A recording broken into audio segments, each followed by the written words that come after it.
Agora vamos à parte de cálculo e interpretação da ficha técnica. Eu tenho aqui uma ficha técnica, receita de pão francês. Eu tenho a quantidade que a receita me pede e a determinação da porcentagem. Para que serve a porcentagem e por que que na panificação é dessa forma? Porque com a porcentagem definida, eu consigo padronizar a minha receita. Então, a mesma receita eu consigo fazer com 500 gramas de farinha de trigo ou desenvolvê-la com 50 quilos de farinha de trigo. E eu vou ter o mesmo resultado de qualidade e padronização.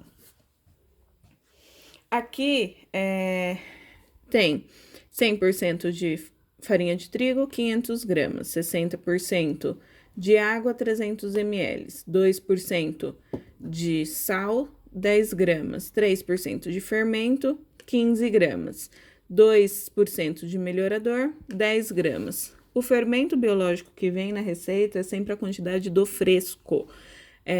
Se for usar o seco, é só dividir por 3. Lembra da importância dos ingredientes que nós falamos que a farinha de trigo é o que vai trazer estrutura para minha massa? Então, se a farinha de trigo é o que dá estrutura, ela acaba sendo o nosso ingrediente principal. Então, a farinha de trigo sempre será 100%, tá? E a partir daí, nós determinamos os outros ingredientes. Como que nós vamos determinar? Através do cálculo de regra de 3. Então, aqui eu tenho a quantidade dos meus ingredientes e não tenho a porcentagem. Só tem a porcentagem da farinha de trigo. Por quê? Porque eu sei que a farinha de trigo sempre vai ser 100%.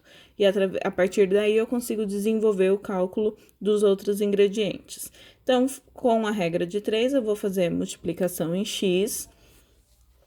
E aqui eu tenho 100% equivale a 500 gramas, não sei quanto x vale e tenho a informação de 300 ml. Vou multiplicar em x, então aqui eu tenho 300 vezes 100, 30.000, 500 vezes x, 500x.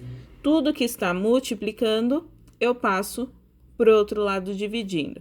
Então, aqui eu tenho 500 vezes x igual a 30.000. Mantenho o x, que é a minha variável, tenho 30.000, 500 está multiplicando, passou para lá dividindo. 30.000 dividido por 500, 60. Lembram que aqui eu já tenho a minha tabela calculada? Então, 60% equivale a 300 ml. E assim eu vou fazer sucessivamente, sempre usando como base a farinha de trigo, que será sempre 100%. Então, eu quero calcular quanto fica 10 gramas, quantos por cento equivalem a 10 gramas de sal.